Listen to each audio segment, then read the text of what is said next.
everybody, welcome back. We are traveling teachers. If you don't know us, now you do. Yep. We live in Kunming, China, and today we wanted to talk about what it's been like raising a baby in China. So Amelie is 4 months right now. Yep, Yay! we did it. That's the end. So one of the questions that we get asked a lot is who takes care of Amelie while we're at work? Good question.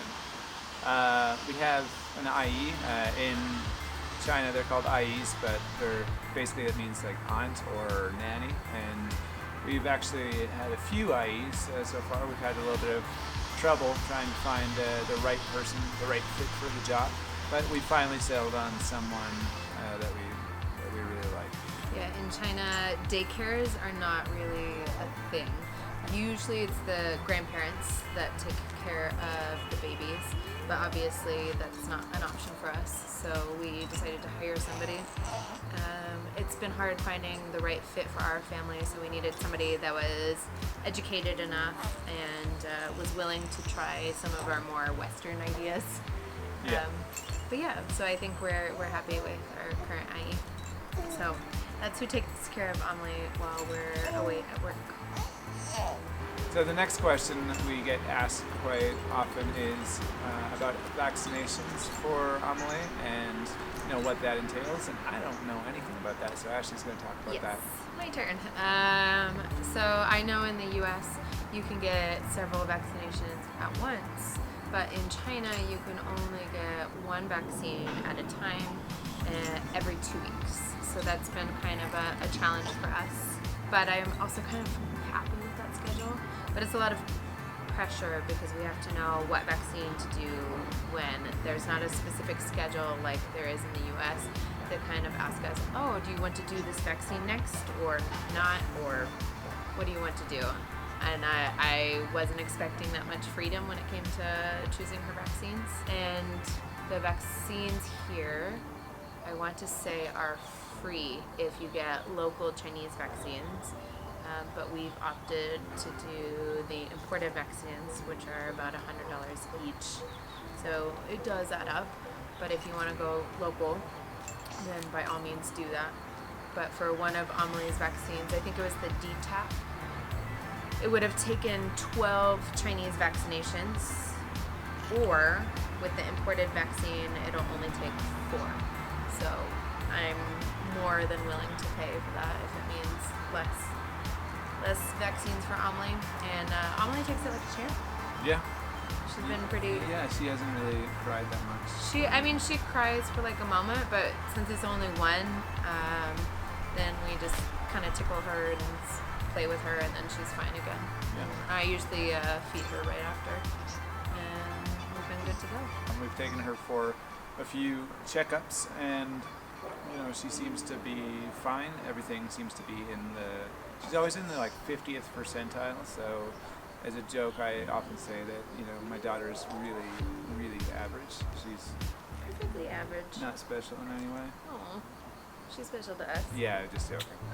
In terms of pediatricians, I want to say wellness checks aren't quite as common here because they seem confused. So far, we've been going to the pediatrician according to the American schedule, and they kind of look at us like, why are you here? Is she sick? And we're just like, no, we're just checking. Oh, somebody has a cute little puppy. Mm-hmm. So cute. I gotta take a video I of know, that. it's so cute. He's scared of the stairs. Is he? Oh, there he is. Yeah, look at him. Get him. Oh, so cute. Oh, puppy. Hey, puppy. He doesn't know what to do. Oh, so cute. Come on, little guy. You can do it. You can do it. Go, You go, can do go, it. go, go. Yay! What were we saying? Before we were distracted by the little cute dog. Yeah, wellness checks don't seem to be as frequent here as they are in the U.S.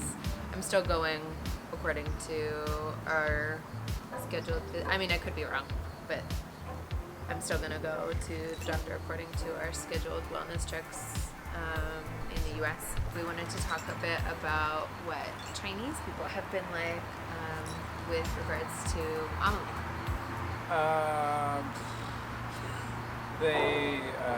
What's the best way to put this? They are curious about her. They say she's beautiful, which is awesome. Yeah, but they also try, sometimes, not often, but once in a while they'll try to touch her. I don't know, maybe they haven't touched a white baby before, but... I want to say that's common in China because a number of Chinese women have offered to help me. Like if I'm out and about with Amelie, I think I was at the bank the other day and the woman at the bank offered to hold Amelie for me while I was dealing with big things. Whereas obviously in the West that's a big no-no, but here it's kind of more of a community thing. It's a way to make your baby disappear in no time and back home. Yeah, whereas here it's a lot more innocent. They just want to help and they're just curious. And I mean, obviously Amelie looks different from all the other children around, especially older women. A lot of older women will try and touch her, but we've learned how to say don't touch, which is biedong. Huh. But biedong, that one's a solid one for don't touch, but it's a little bit harsh. But yeah, only a couple people have tried to touch her. I feel like they kind of know. Maybe don't touch the born baby. People here have been really helpful. People will go out of their way to try and make sure we get a seat on the subway, or will help us with our stroller or whatnot. So I would say people are very forgiving of parents here, and they're not quite as judgy about crying as I imagine they are in the West. People are just like, yep, babies cry. Cool, let's move on with our lives. There seems to be less judgment of how kids behave in public in general. So there's a lot more freedom in that sense.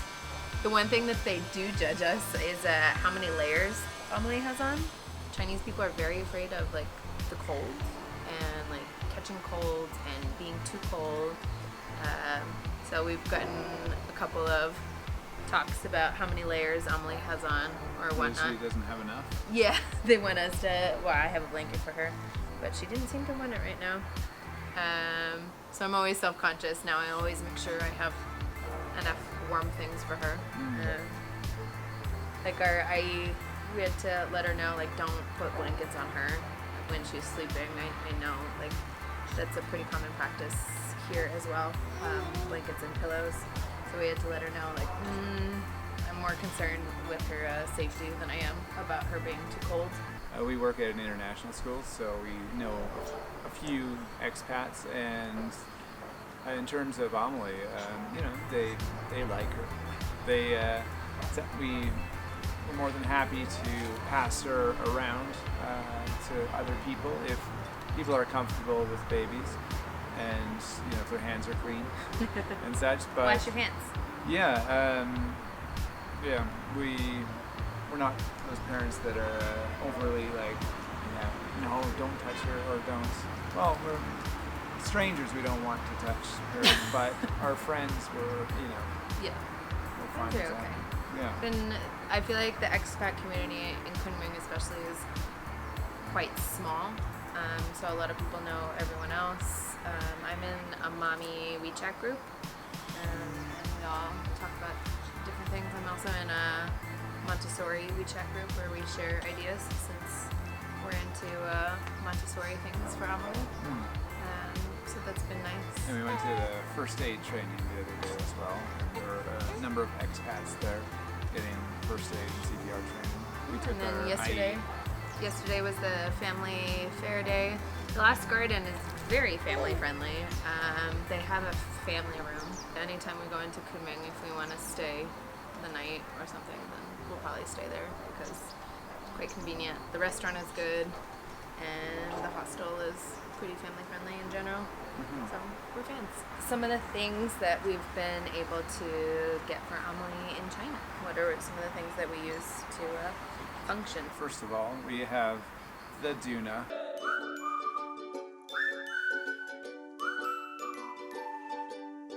which is really amazing. Sometimes cab drivers don't like it, or DD drivers don't like it when, well, no, they don't like it, but they always like open up their trunk when they pull up, because I think that they think you're going to put it in the trunk, but then Car seats are baby is in not there. common in China, so usually mothers will hold the baby, which we obviously know is not safe. Yeah, and with Arduna, it does fold up. That's one of the major features of it. But also, It does look like a stroller, so I understand why they pop open the trunk to put the stroller in the trunk. But we always have to explain, like, no, it's a car seat. But even then, like, car seats are not that common. So yeah, if it's raining, I feel a bit bad because we have a cover for it. But then, I mean, the seat might get a little bit wet, but they have not tissues too much. in the car; Though. they can wipe it down. Yeah, not too much. Yeah, we also got a cover for the Duna, which I'm really glad we did because it rains a lot in Kunming in the summer. So that has been an invaluable purchase, right, Amelie? Let's see. We have a baby carrier sort of thing. What do you call it? What brand It's is called an Ergo Baby Omni 360. We got the fanciest one. That's been really nice. So I don't know if you guys know or not, but China is not the most stroller friendly. We like the Duna because we can lift that up fairly easily. But in general, especially when Amelie gets a little bit bigger, strollers might become more cumbersome. But the Ergo Baby is very convenient. I use that a lot when we go grocery shopping or when we're just out and about, walking around our neighborhood because it's a lot easier.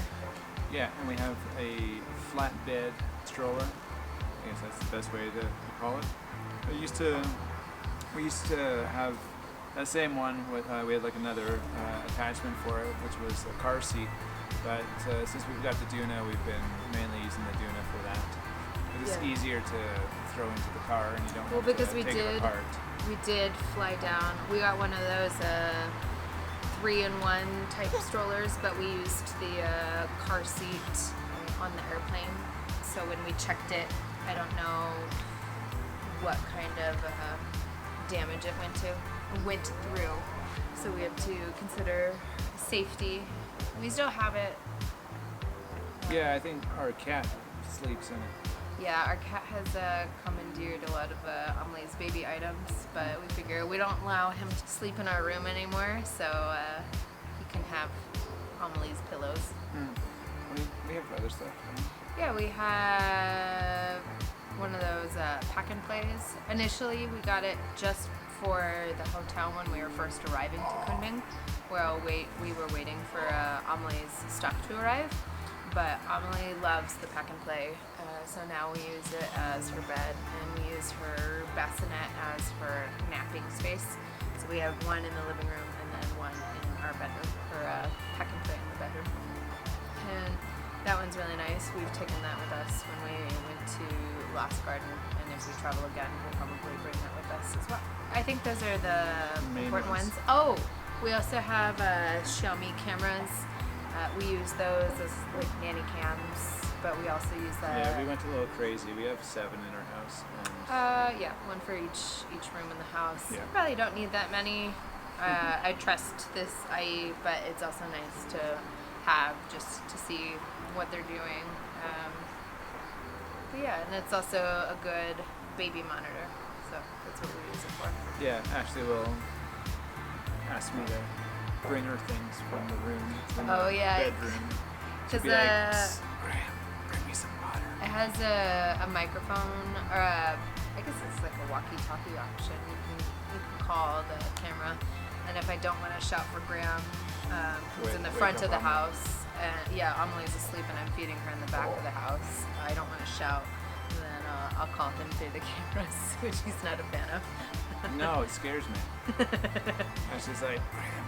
I always try and whisper so that because I know it's a little bit jarring. Yeah, 'cause one time when we first got them, I was outside the house and I was like, Ashley, what are we having for dinner? And it was just so loud. It scared me so much. So I learned from him, don't do that. So I try and whisper, but it's probably still a little creepy. Yeah. But nice. So you mentioned this earlier about transportation, about how DD drivers always want to put Amelie's car seat in the trunk because they're not used to car seats. We've also taken Amelie on the subway now. We've figured out that Amelie hates traffic, so subway is our best option. It does get a little bit busy in there. People are not always the quickest to jump up and give their seats, so be wary of that. But I did notice when Amelie started crying on the subway, people were a lot more willing to give their seat. I guess if it makes the baby be quiet, then maybe it'll work. The subway, I think, has been our favorite mode of transportation here for Amelie, but DDs are a lot more convenient. If you do take a baby with a car seat, then definitely take DD Premiers, which is the nicer version. They're a lot more accommodating and patient when you want to hook up your car seat. A lot of them have been very helpful in trying to help me set it up, because I've taken some solo trips with Amelie before, and they always help me. If you like this video, I hope you do, then please do all the things. Subscribe, comment down there, and yeah, we'll see you guys in the next one. Hey, bye. Bye.